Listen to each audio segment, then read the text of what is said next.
আজকের ভিডিওতে আমরা সপ্তম শ্রেণীর দ্বিতীয় পর্যায়ক্রমিক মূল্যায়নের বাংলার ৫ নম্বর স্কুলের প্রশ্ন উত্তরগুলো আলোচনা করব। একের এক। রবীন্দ্রনাথ ঠাকুরের লেখা আমার সোনার বাংলা গানটি প্রথম গাওয়া হয় ১৯০৫ সালের ২৫শে আগস্ট। একের দুই। স্মৃতিচিহ্ন কবিতাটি রচনা করেন কামিনী রায়। একের তিন। জনগণ মন অধিনায়কে জয় হয়ে গানটি ব্রহ্মসঙ্গীত বলে পরিচিতি পায় যে পত্রিকায়, তার নাম তত্ত্ববোধিনী। একের চার। নেতাজি এখানে বক্তৃতা দিতে আসবেন, জায়গাটি হলো সরকার বাগান। একের পাঁচ। চিরদিনের কবিতাটি যে কাব্যগ্রন্থ রয়েছে তার নাম ঘুম নেই। একের ছয়। কার নাম দুন্দুবি? দুন্দুবি শব্দের অর্থ বৃহৎ ঢাক। একের সাত। মনোহর হর্মরূপে বিশাল অক্ষরে, হর্ম কথাটির অর্থ সৌধ। একের আট। জনগণ মন অধিনায়কে জয় হয়ে গানটি যার আগমন উপলক্ষে রচিত বলে রবীন্দ্রনাথের বিরোধীরা প্রচার করেন, তিনি ছিলেন পঞ্চম জর্জ। একের নয়। রাত্রি এখানে স্বাগত যে ধ্বনিতে, তা হলো শঙ্খধ্বনি।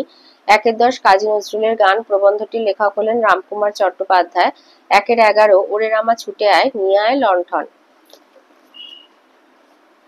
একের বারো। যে কুয়াশায় ঢাকা হ্রদ, তার নাম লেক স্ট্রেভার। একের তেরো। শেষ হিমযুগ শেষ হয়েছিল ১৩,০০০ বছর আগে। একের চোদ্দ। রাষ্ট্রসংঘ কবে প্রতিষ্ঠিত হয়? ১৯৪৫ সালে। একের পনেরো। স্বাধীন বাংলাদেশ রাষ্ট্র স্থাপিত হয় ১৯৭১ সালে।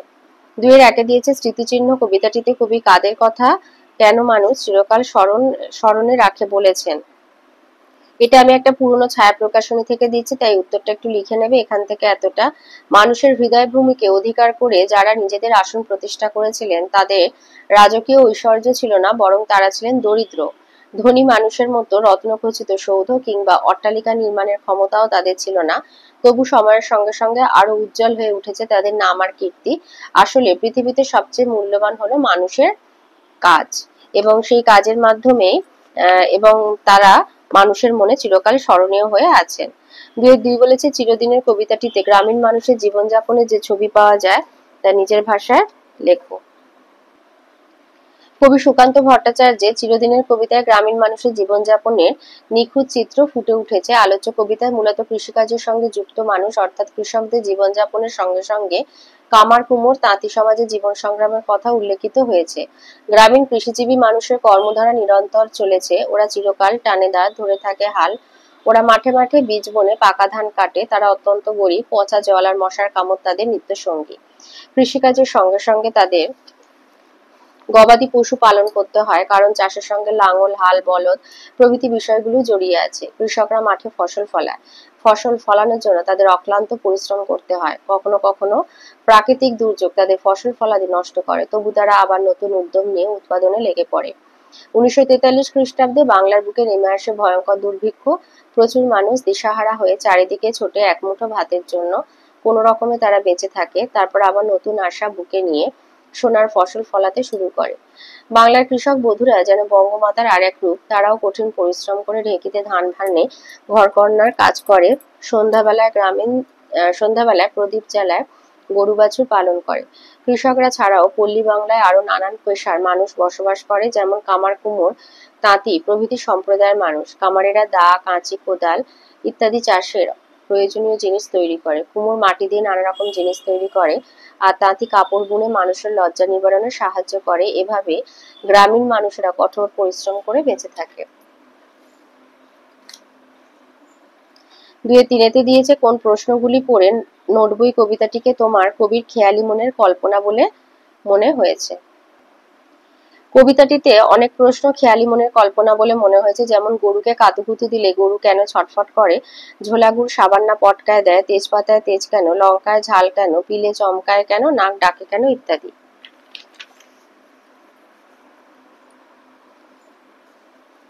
তিনের দাগে আসি। তিনের একে দিয়েছে জনগণ মন অধিনায়কের জয় হয়ে গানটি রচনার উপলক্ষ প্রসঙ্গে রবীন্দ্রনাথ কি জানিয়েছিলেন? এইখান থেকে লিখবে যে বিশ্বভারতীর প্রাক্তন ছাত্র পুলিন বিহারী সেন গানটি রচনার উপলক্ষ জানতে চাইলে রবীন্দ্রনাথ তাকে চিঠিতে লিখে জানান যে কবির কোনো এক রাজ সরকারে প্রতিষ্ঠাবান বন্ধু ভারত সম্রাটের আগমন উপলক্ষে তাকে গান রচনা করতে অনুরোধ করলে তিনি গানটি রচনা করেন। কিন্তু গানের সেই ভারত ভাগ্য বিধাতা, যিনি জনগণের অন্তর্যামী পথ পরিচালক, যুগান্তরের মানব ভাগ্য পরিচালক, তিনি কোনো পঞ্চম বা ষষ্ঠ বা কোনো জর্জি হতে পারেন না। এই কথা সেই রাজভক্ত বন্ধুটিও বুঝেছিলেন। এই রাজভক্ত বন্ধুটিও বুঝেছিলেন।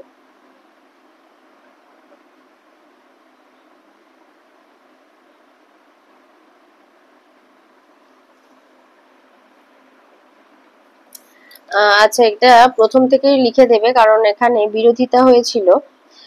জনগণ মনকে জাতীয় সঙ্গীত হিসাবে গ্রহণের প্রস্তাব উত্থাপিত হলে রবীন্দ্রনাথ বিরোধীগণ প্রচার করেন গানটি সম্রাট পঞ্চম জর্জের ভারতের আগমন উপলক্ষ করে রচিত। সেই কারণে জাতীয় সঙ্গীত রূপে জনগণ মন গানটিকে গ্রহণ করতে বিরোধিতা হয়েছিল। তো বিশ্বভারতীর প্রাক্তন ছাত্র পুলিন বিহারী সেন গানটি রচনার উপলক্ষ জানতে চাইলে রবীন্দ্রনাথ তাকে চিঠিতে লিখে জানান যে কবির এক কোনো রাজ সরকারের প্রতিষ্ঠাবান বন্ধু ভারত সম্রাটের আগমন উপলক্ষে তাকে গান রচনা করতে অনুরোধ করলে তিনি গানটি রচনা করেন। কিন্তু গানের সেই ভারত ভাগ্য বিধাতা, যিনি জনগণের অন্তর্যামী পথ পরিচালক, যুগান্তরের মানব ভাগ্য পরিচালক, তিনি কোনো পঞ্চম বা ষষ্ঠ বা কোনো জর্জি হতে পারেন না, এই কথা সেই রাজভক্ত বন্ধুটিও বুঝেছিলেন। এইভাবে সেই বিরোধিতার অবসান ঘটেছিল। তিনি দুয়েতে দিয়েছে কাজী নজরুলের গান প্রবন্ধটি অবলম্বনে জানাও কাজীর গান শুনে লেখকের কি প্রতিক্রিয়া হয়েছিল, তখন তিনি কি করেছিলেন। এইখান থেকে লিখবে নেতাজির বক্তৃতার আগে নজরুলের গান গাইতে হবে, এই ছিল তখনকার কোনো স্বদেশী মিটিং এর রীতি। তো একজন গাইলেন আর একজন বললেন, মানে কাজী নজরুল ইসলাম গাইলেন আর নেতাজি বললেন। গায়ক যা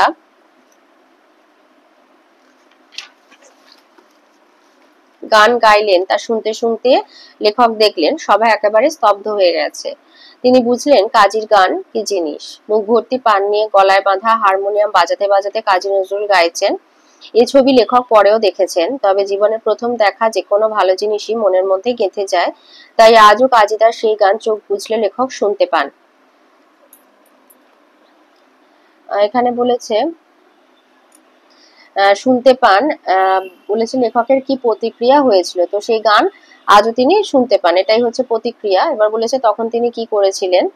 এবার বলছেন যে গানের পরে বক্তা কি বক্তৃতা দিলেন আজ এত বছর পরে লেখকের মনে পড়ে না, তবে তিনি দেখেছিলেন অত ছোট বয়সেই লেখকের রক্ত যেন টকবক করে ফুটতে আরম্ভ করেছিল। লেখকের মধ্যে কি হলো কে জানে।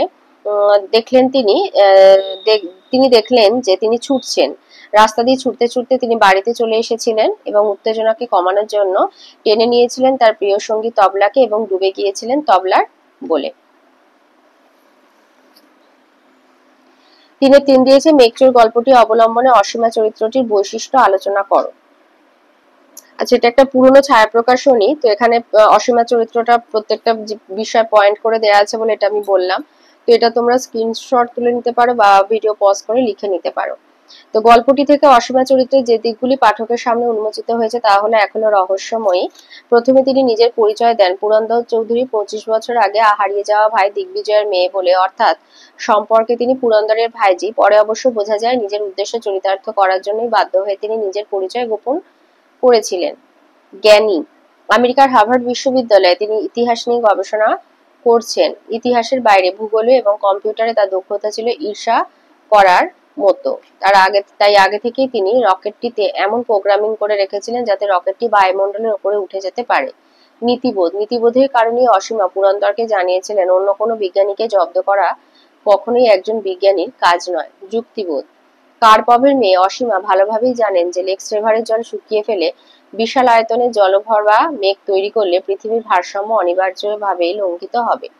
তো অসীমা চরিত্রটিতে এরকম নানা বৈশিষ্ট্যের সমাহার লক্ষ্য করা যায়। 4-1 দিয়েছে, এটা মাকু থেকে দিয়েছে। ঘাস জমিতে কেমন খেলা দেখিয়েছিল জানোয়ারেরা। ঢ্যাম কুরকুর করে যেই না বাজনা বেজে ওঠে অমনি ঘাস জমিতে একপাশে চাটায়ের ঘরের দরজা খুলে যায়। তারপর সেখান থেকে 10টা কুকুর বেরিয়ে আসে। তারা পিছনে 2 পায়ে ভর করে দাঁড়িয়ে আর সামনে 2 পা দিয়ে লাল ফিতে বাঁধা করতাল বাজাতে শুরু করে। ঢ্যাম কুরকুর ভোপর ভোপর করে কত বাজনা বাজছিল। কুকুরেরা ততই এক লাফ দিয়ে উঠে পায়ে পায়ে করে ঘুরতে শুরু করে। এমনি টগর বগর করে 4টে বাঁদর টুপি মাথায় দিয়ে 4টে ঘোড়া হাঁকিয়ে সেখানে এসে উপস্থিত হয়। এভাবেই ঘাস জমিতে জানোয়ারেরা খেলা দেখায়। 4-2 ঘড়িওয়ালা মাকুকে খুঁজে বেড়াচ্ছিল কেন, মাকুকে না পেয়ে তার মনের অবস্থা কেমন হয়। ঘড়িওয়ালা 17 বছর ধরে পরিশ্রম করে তৈরি করেছে মাকুকে। ঘড়িওয়ালা ঘড়ির কারখানায় গুদামে যেসব বিদেশি ঘড়ির পুরনো যন্ত্রপাতি পড়ে পড়ে নষ্ট হচ্ছিল, কেউ সেগুলো দেখেনি, তাই দিয়ে ঘড়িওয়ালা মাকুকে গড়ে। তারপরে শোনা যায় ওইসব পুরনো যন্ত্রপাতির দাম হয়েছে 5,000 টাকা, এবং ওই টাকার জন্য ঘড়িওয়ালার নামে হুলিয়া জারি হয়েছে। ঘড়িওয়ালা তাই ঠিক করে এইবার চাবি ফুরোলেই মাকুকে দিয়ে দেবে কারখানার মালিককে। সে ধরা পড়ার হাত থেকে বাঁচবে এবং মায়ের কাছে যেতে পারবে, পালিয়ে বেড়াতে হবে না। তাই সে মাকুকে খুঁজছিল। মাকুকে খুঁজতে গিয়ে নিজেই মাকুর থেকে দূরে দূরে থাকছে সে। মাকুকে না পেয়ে তার মনের অবস্থা খুব খারাপ হয়ে যায়। যে মাকু তার প্রাণ, তাকে ছেড়ে সে দিনের পর দিন ঘুরে বেড়ায়। মাকুর উপর তার রাগ হলেও সবাই জানে মাকুই তার প্রাণের পুতুল। মানুষের সঙ্গে তার কোনো তফাৎ নেই, অথচ মানুষের থেকে শতগুণে ভালো সে। মাকুকে তৈরি করতে গিয়ে তার সব বিদ্যে বুদ্ধি শেষ হয়ে যায়, আর মাকুকে খুঁজে পাচ্ছে না বলেই মার কাছেও তার যাওয়া হচ্ছে না। অর্থাৎ বলা যায় মাকুকে খুঁজে না পেয়ে ঘড়িওয়ালা মানসিকভাবে একেবারে ভেঙে পড়েছে। 5-এ দিয়েছে শুদ্ধ শব্দটি লেখো। 5-এর 1 হবে মন্ত্রীগিরি, এটা সাজালে। 5-এর 2 হবে প্রতিযোগিতা, এইটা। 5-এর 3-এ আছে আকাঙ্ক্ষা। আকাঙ্ক্ষা বানান হবে আ কয়াকার উয়ে ক্ষয়ময় আকার, আকাঙ্ক্ষা। উয়ে ক্ষয় নয়, উয়ে ক্ষয়ময়। পাষাণ কয়াকার পেট কাটা মধ্যাহ্ন সয়াকার মধ্যাহ্ন। 5-এর 5 আছে শশীভূষণ। শশীভূষণ হবে তালবেশয় হর্ষই ভয় দীর্ঘ পেট কাটা মধ্যাহ্ন মধ্যাহ্ন। আর অপরাহ্ন অপরয়াকার হয় দন্তান্ন। 6-এতে আছে 6-এর 1-এ বলেছে যৌগিক শব্দ কাকে বলে। এটা ভাষা চর্চা বইয়ের 20 পাতায় আছে।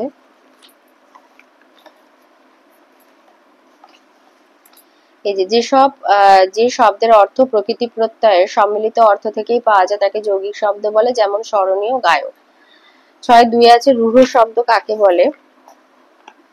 যে শব্দের প্রচলিত অর্থের সঙ্গে ব্যুৎপত্তিগত অর্থ বা প্রকৃতি প্রত্যয়জাত অর্থের কোনো সম্পর্ক নেই তাকে রূঢ় শব্দ বলে, যেমন হরিণ, মণ্ডা, প্রবীণ ইত্যাদি।